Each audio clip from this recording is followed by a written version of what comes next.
It will carve a perfect circle, it will cut through wood like butter. You know the grass is always greener and the gravity grows stronger. The bark is getting bigger and the bite is biting harder. The bread is growing moldy and the weeds are growing taller.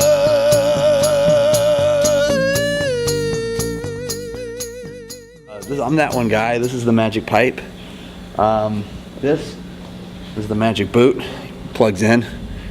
And last but not least, the magic saw, which also plugs in. I know it's not pretty looking, but makes a nice sound. And then that's the most of it. The magic pipe itself is it's a string instrument, primarily, that goes through this pile of gadgetry. But then there's also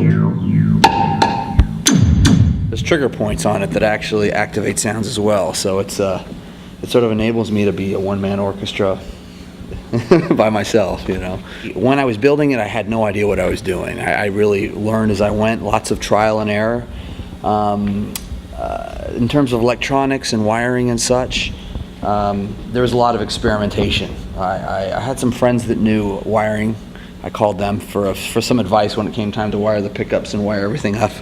Everything else I learned just by trial and error, you know, lots of experiment, which is a good way to learn anything, I think. Yeah, I knew what I wanted this to do at the end. I knew where I wanted it to go sonically, and so I just didn't stop until I got it there. And it's like learning anything. It's like learning a computer program or something where it's so difficult, but you know what you want it to do, so you don't stop until it's done.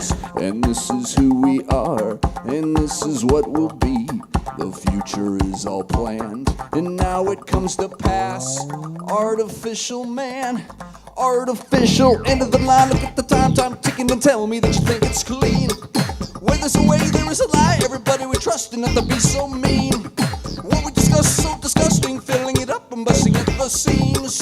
Putting the peas out with the pies, everybody can mustard but the bud machine. You know, I'm a double bass player. Those are my roots, and so my act as that one guy started on the double bass. I was banging on the body like a drum and hitting the strings, very similar to this, but it was totally acoustic. And so the sounds I was trying to achieve were much more sonically dense and in a much broader range of sound. Like, you know, instead of just hitting the body and it making just a thump, you know, I could get these different sounds. And then I have these samples.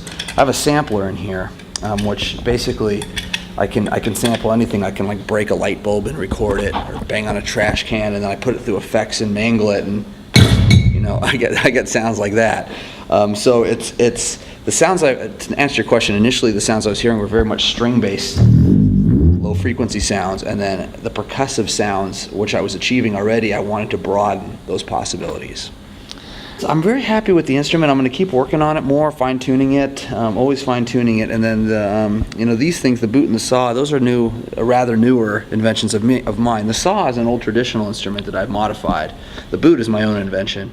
What I think I'm going to do next is there's a couple other found objects that I want to make into magic instruments, like the magic pipe and the magic boot. But those are going to take a couple of years, you know. Yeah, and they have to be right. They have to add. They have to contribute something different. I want to be able to do things that I can't do on the magic pipe. That's the goal. Is if I can't do it on this, then I'll build a new instrument.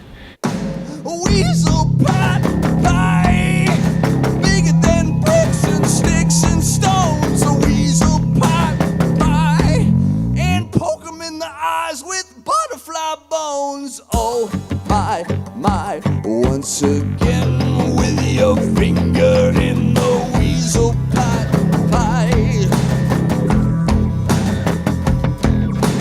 Oh, why did you go and steal